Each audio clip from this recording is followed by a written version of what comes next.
travei uma mão na outra, vou baixar meu corpo aqui para deixar meu braço semiflexionado. Estão vendo aqui o braço semiflexionado?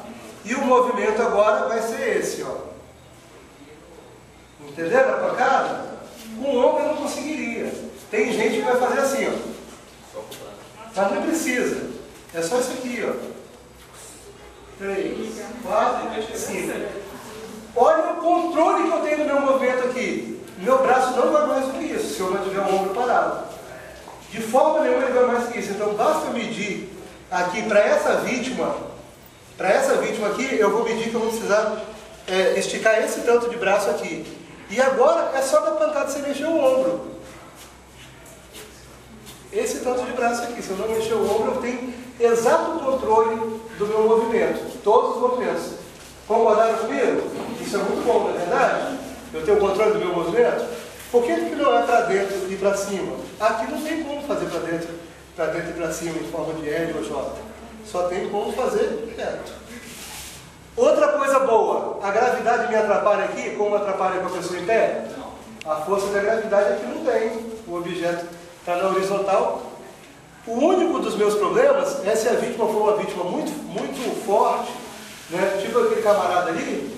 Para mim é difícil fazer aqui porque a força que eu vou usar é a força dos tríceps. E o tríceps ele é mais fraco que o bíceps. Certo? Tudo bem? Então quer dizer, eu tenho mais força com o bíceps. Para mim, eu consigo mais força trazendo do que empurrando. Mas o movimento é esse aqui. Aqui, ó, dobrei um pouquinho. E aí eu vou fazer assim com compressões. Lógico que ainda não vou fazer rápido. Sem mexer o ombro. 2.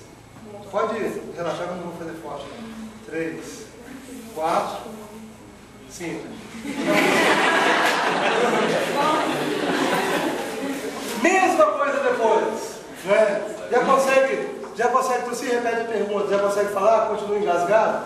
Apesar da gente não precisar, a gente sabe de cabeça, não precisa dessa pergunta. Mas eu estou passando para o protocolo, falo, na hora lá, vocês vão ver que não é bem assim. Beleza, vítima gatinho, resolvido. Não é? Agora, por eu ter um tamanho legal, às vezes eu acho que até sou maior do que o Rony, em termos de altura. Deu para ficar com as coxas assim. Se for uma menina pequena, um homem maior, vocês podem fazer isso. Tá certo? Ó, não mudou nada, concorda? Não mudou